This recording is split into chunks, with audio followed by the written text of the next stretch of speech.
উৎসবের মরশুম কিন্তু শুরু হয়ে গিয়েছে, আর অবশ্যই উৎসবের মধ্যে দেখছি তিনজন অলরেডি ব্যস্ত, মানে আনন্দে রয়েছেন। আর অবশ্যই কেন রয়েছি তার কারণ হলো তোমাদের নতুন গান রিলিজ করে গিয়েছে জগৎ মাতিল। আর আমি আমার কারেকশন করে দিচ্ছি, কারণ আমি অনেক সময় ভুল করি, তো সংশোধন হয়ে গেছে। কিন্তু কিন্তু সবথেকে বড় বিষয়, মহালয়ার বলতে গেলে প্রাক মুহূর্তে এই গানটির রিলিজ কতটা তোমাদের কাছে ব্যক্তিগত দিক দিয়ে ভালো লাগা, আর আমাদের কাছে উৎসব কিন্তু শুরু হয়ে গিয়েছে। আর এবারে উৎসবের মানে দু রকমের। রেক্স একটা প্রশ্ন করলে তার মধ্যে কিন্তু একটা হিডেন মিনিং থাকবেই থাকবে, কিন্তু রেক্স যেই প্রশ্নটা করেছে খুব প্রাসঙ্গিক একটা প্রশ্ন। So Deblina will answer. এই গানটা নিয়ে আমাদের মধ্যে অনেক দিন ধরে ভাবনা চিন্তা ছিল।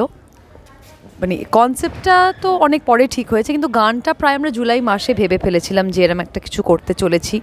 গানটাও প্রায় ঠিক হয়ে গেছিলো। তারপরে এমনও একটা মুহূর্ত এসেছিলো যা ঘটেছে কল্লোলিনী কলকাতাতে, তাতে মনে হয়েছিল যে এই কাজটা হয়তো করা সম্ভব নয়, আমরা মন থেকেও করতে চাইছিলাম না।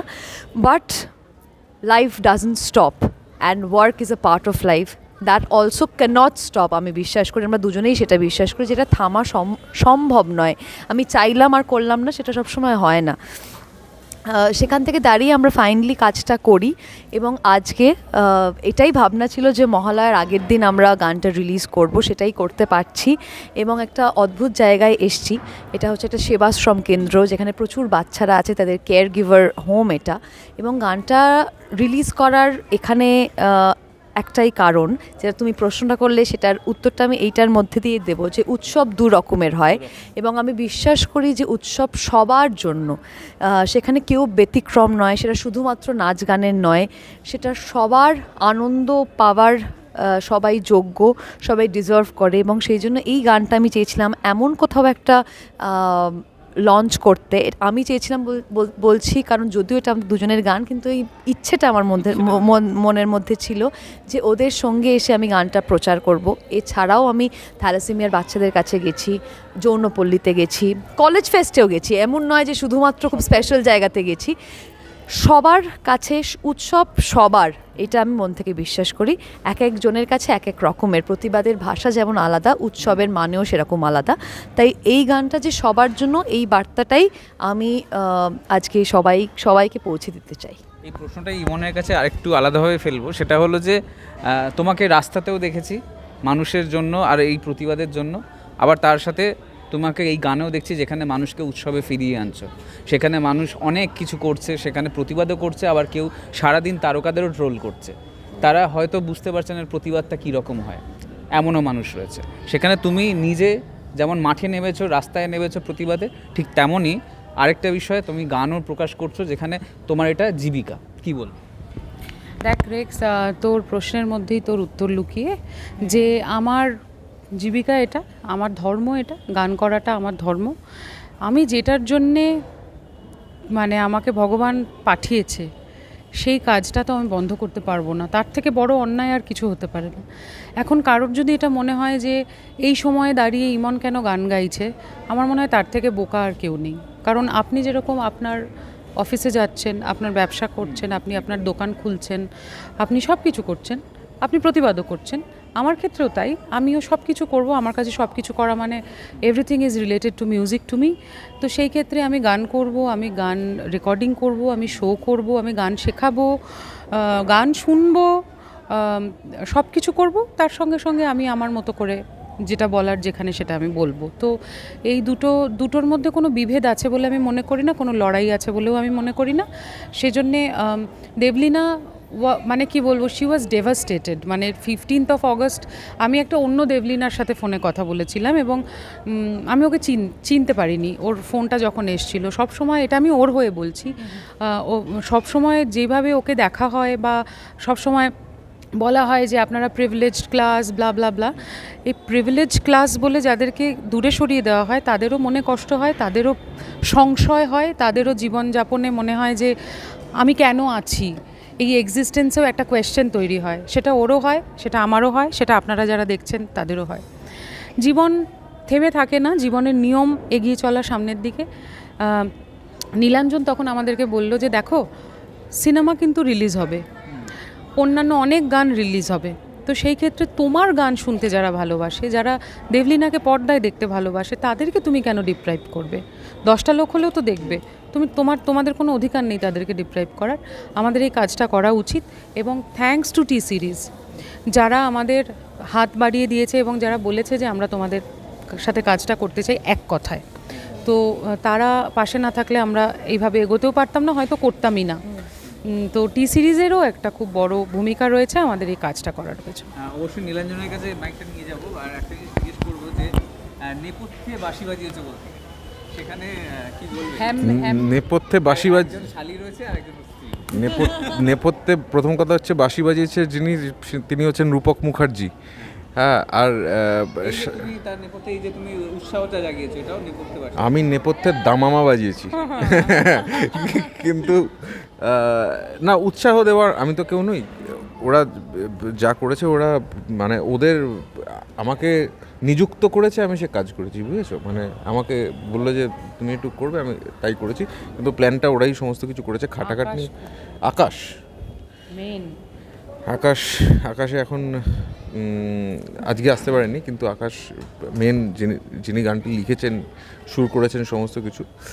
সেই দিক থেকে দেখতে গেলে হ্যাঁ, আমি নেপথ্যে দামামা বাজিয়ে ফুটেজ অনেক বেশি খেয়ে নিয়েছি, কিন্তু ওর কৃতিত্ব অনেক বেশি, আর ও সমস্ত কিছু করেছে। আর এই সব কিছুর মাঝখান থেকেও এই গানটা ভেবে দিয়েছিল, আগেই ভেবেছিল। হ্যাঁ, কিন্তু পুজোর গান হিসেবেও না, একটু অন্যরকম গান, মানে পুজোর জন্য যে গানগুলো আমরা শুনি, হ্যাঁ, সেটার মধ্যে ভাবতে, আর এটা অ্যাকচুয়ালি পুজোর জন্য লিখেছে বলে আমার মনেও হয় না। ও অনেক দিন আগে এমনি দিয়েছিল, তোমাদের ভালো লাগলে করো, হ্যাঁ, কিন্তু এটাই পার্সপেক্টিভে পড়ে গেছে। আর হ্যাঁ, আর হ্যাঁ, কিন্তু খুব সুন্দর, মানে একটা সেলিব্রেশন টাইপের রয়েছে। এখন সেলিব্রেশনটাকে অন্যভাবে নিলে মুশকিল, মানে এটা তুমি উৎসব বলছো, ওটারই ইংরেজি সেলিব্রেশন, যে ওটাকে অন্যভাবে, কিন্তু সেলিব্রেট আমরা অনেক কিছুকে করি। সেলিব্রেট করা বন্ধ করে দিলে তো মুশকিলই হয়ে যাবে, তাহলে তো কি আর, হ্যাঁ, মানে এখন আমরা রবীন্দ্র জয়ন্তী, মানে রবীন্দ্রনাথকে মনে করছি, সেটাও তো একটা সেলিব্রেশনই করছি, নাহলে তো আমরা সব কিছু ভুলে যেতে পারি আমরা। হ্যাঁ, হ্যাঁ, সেইটাই আর কি, মানে সেটা লোকে হয়তো ভাবে, কিন্তু কথা হচ্ছে যে এইটা সেই ধরনের সেলিব্রেশন, যে আমরা এলি যে জগৎ মাতিল, এটা যে বলার মধ্যে, এটা ইটসেলফ একটা সেলিব্রেশন। সেই সেলিব্রেশনটা হচ্ছে, ভিডিওটাও সেটার একটা মানে ছবি রাখছে আমাদের সামনে, যে আমরা কোন বিষয়টাকে সেলিব্রেট করার চেষ্টা করছি। কেউ যদি এতে বলে যে আমরা দুর্গা পুজো সেলিব্রেট করি, তাহলে দুর্গা সেলিব্রেট করছি, কী প্রবলেম আছে? মানে হ্যাঁ, মানে এটা তো একটা সেরকম ব্যাপার যে সবার মনের মধ্যে, আর হতে পারে যে আমি বাইরে একটু কম করি কিন্তু ভিতরে করি, but we all celebrate things না। তো সেই দিক থেকে আমার মনে হয় যে এই সময়তে এই গানটা নিয়ে পুজোর মধ্যে আমাদের যেই বিষয়টাকে সেলিব্রেট করার কথা আমরা চিন্তা করেছি, বা আকাশ মেনলি চিন্তা করেছেন, ওরাও তারপরে করেছে, সেইটা চিন্তা করার সময় এসে গেছে, এবং সেইটাকেই আমরা চেষ্টা করছি যে লোকেদের সামনে রাখলাম, আর তারপরে তারাও সেটা নিয়ে মানে সেইভাবেই সেলিব্রেট করুক আর কি। একটা বিষয় আছে যে তোমরা দুজনেই যখনই একত্রিত হয়েছো, সেই রঙ্গবতী থেকে শুরু করে গাঁদা ফুল ফুটিয়ে দিয়েছো বাগানে, সেখানে পুরো এলাকাটা তোমরা কাঁপিয়েছো প্রতিবার, এখানেও আবার নতুনভাবে মাতিয়ে তুলছো। তো এই কম্বিনেশনটা তোমাদের মধ্যে একটা আন্ডারস্ট্যান্ডিং করার তৈরি করেছে তোমাদের মধ্যে, এই গানের যে কম্বিনেশনগুলো রঙ্গবতী থেকে শুরু করে? আমরা আসলে রঙ্গবতী হওয়ারও বহু বছর আগে, যখন রবীন্দ্র জয়ন্তী হতো, তখন থেকে আমরা একে অপরকে চিনি। যখন ইমন্দি গান গেয়েছে, এরকম হয়েছে রবীন্দ্রসঙ্গীত, আমি নেচেছি, আমি তো আগে শুধুমাত্র নাচই করতাম, তো তখন থেকে আমার মনে হয় টিউনিংটা হয়ে গেছে। আমার মনে আছে আমরা একটা শ্যামা করেছিলাম, পরিষদ, একটা স্কুলের হয়ে, তো সে তখন থেকে, সেটা বোধহয় 2015, তখনও রঙ্গবতীর কিছুই আসেনি। নৃত্যশিল্পী ছিলাম তখন, আমি নৃত্যশিল্পী ছিলাম অবশ্যই, কিন্তু এখন অনেকগুলো আইডেন্টিটি জুড়েছে, তখন শুধুমাত্র নৃত্যশিল্পীই ছিলাম। তো তখন থেকে আমি মানুষটাকে চিনি, এবং ভাইব না ওরমভাবে বলে, শোনো না আজকে আমার তোমার সঙ্গে ভাইবটা ম্যাচ করছে মনে হচ্ছে, এইটা হয় না, এটা তো অঙ্ক নয়, এটা হয়ে যায়, এবং সেটাই তৈরি হয়ে গেছে বলে আমার মনে হয়। না, আমি দেবলীনাকে যখনই দেখেছি না, আমি সব সময় ওকে দেখেছি ওর মুখে হাসি, এবং আমি কারোর সঙ্গে কখনো আজ পর্যন্ত ওকে আমি উঁচু গলায় কথা বলতে দেখিনি। খুব সর্টেড একটা মেয়ে, এবং ভেরি ডেডিকেটেড। মানে ওর যখন সেই অর্থে খানিকটা ওজন বেশি ছিল, খানিকটা না, মানে অনেকটাই। সেখান থেকে ও নিজেকে যেভাবে গ্রুম করেছে, ইনফ্যাক্ট আমি ওর অভিনয়ের কথা বলতে পারি। লাস্ট ছবিটা কি শিবুদাদের ও আচ্ছা, রক্তবীজ। রক্তবীজে ও যা অভিনয় করেছে, মাইন্ড ব্লোয়িং। ও যেভাবে ইভলভ করেছে, এটা শেখার মতো। কিন্তু এটা কিন্তু ভগবান কাউকে দিয়ে পাঠায় আর কেউ নিজে ঘষে মেজে তৈরি হয়। আমার বিশ্বাস ভগবান তো ওকে দিয়েইছে, কিন্তু ও কিন্তু নিজেকে অনেক ঘষেছে মেজেছে। তো ওই बहुत पापड़ बेला है इसने। हाँ, বেলনা বহুত বাকি ভি বেলনা বহুত বাকি ভি লেকিন ও পাপড়টা বেলেই যাচ্ছে আর কি। That's very inspiring. সেইটা আমার ওর ক্ষেত্রে খুব ভালো লাগে। যারা খাটে নিজের জন্য, নিজের ক্রাফটের জন্য, তাদেরকে আমি খুব সম্মান করি, শ্রদ্ধা করি। আর ইভেনচুয়ালি প্রাক্তনের পর থেকে ওর সঙ্গে আমার বন্ধুত্বটা আরও গাঢ় হয়েছে। আর ওর সঙ্গে যখন আমরা হ্যাঁ, যখন ওর সঙ্গে হ্যাঁ বিদেশে গেছি, তো যখনই আমি ওর সঙ্গে বসেছি, আমি কখনো ওকে কারোর নামে বিচিং করতে শুনিনি, কারোর নামে খারাপ কথা বলতে শুনিনি। তো এই জিনিসগুলো আমার খুব ভালো লাগে ওর জন্যে। এখন দুর্গাপুজোটা তোমাদের কাছে কেমন? শেষ প্রশ্নই অবশ্যই। আমার কাছে সত্যি সেরকম কিছু আলাদা হয়নি। ত্রিধারাতেই কাটতো। আগে বেলুন খেলতাম, এখন বেলুনটা খেলি না, কারণ জায়গাও থাকে না ত্রিধারাতে বেলুনটা খেলার। কিন্তু আগে ওখানে বসে ফুচকা খেতাম, এখনও খাই। আমার জন্য সত্যি বয়সে বেড়েছে, একটু আগে বলছিল একজনকে, ওইটা একটু রিয়েলাইজ করলাম যে বয়সে বেড়েছে। তাছাড়া আর বিয়ে হয়েছে, বর আসে এখন, এছাড়া আর খুব একটা কোনো এখন আর বয়ফ্রেন্ড নেই। হ্যাঁ, সেলফি হতে সেটা ভালোই লাগে, লোকজন একটু চিনতে পারলে মনে হয় পাড়ায় একটু ঘ্যাম বাড়ে, কারণ পাড়ায় তো কেউ পাত্তা দেয় না, একটু মনে হয় ও আমাকে লোকে চেনে, এটা একটু ভালোই লাগে। বেশ একটা হ্যাঁ, একটা বেশ ভালো, খারাপ লাগে না। আমার বর একটু পালিয়ে যায়, কিন্তু তাছাড়া আমার জন্য থ্যাঙ্কফুলি ঈশ্বরের আশীর্বাদে ভীষণ লাজুকে একটু না, আমি তো একদমই লাজুকে নই, কিন্তু তাছাড়া ঈশ্বরের আশীর্বাদে পুজো আর খুব একটা পাল্টায়নি। আরেকজন বর নিয়ে বসে আছে, তার ব্যাপারে একটু জানতে চাই। কি বলবো যেন, কি প্রশ্নটাই ভুলে গেছি। ছোটবেলায় এখনকার পুজো আলাদা। ও ছোটোবেলায় যেটা ছিল পাড়ার পুজো, অগ্নিশিখা আমার ক্লাব। হ্যাঁ, এবং সেখানে দাদারা আমাকে এমনভাবে ঘিরে থাকতো যে কোনো ছেলের দিকে তাকাতেও আমি পারতাম না, আর আমার দিকে তাকানোর কোনো প্রশ্নই উঠছে না। হ্যাঁ, ছোট ছোট চুল, গোল গোল চশমা, কে তাকাবে আমার দিকে? তো কিন্তু আমি কারোর দিকে তাকাতেও পারতাম না। পাড়ার দাদারাই আমার পুজোর মেমোরিজ যে বারবার করে ফেরত আসে। কিন্তু বড় হওয়ার সঙ্গে সঙ্গে, যেটা আমি বলছিলাম, 2011 থেকে আমি কলকাতার পুজো দেখিনি। 2020-তে যেটা দেখেছি সেটা না দেখার মতোই প্রায়। তো সেই জন্যে আমার জন্য 2011-র পর থেকে পুজোটা পুরো পাল্টে গেছে, সম্পূর্ণ পাল্টে গেছে। আমি এখন বিদেশের পুজোটাই আমার কাছে পুজো হয়ে গেছে। তো সেই জন্য আমরা ডিসাইড করেছি আমরা নেক্সট কয়েকটা বছর শুধু দেশে থাকবো এবং দেশের পুজো সেলিব্রেট করবো। ও আমি দু নৌকাতেই আছি, মানে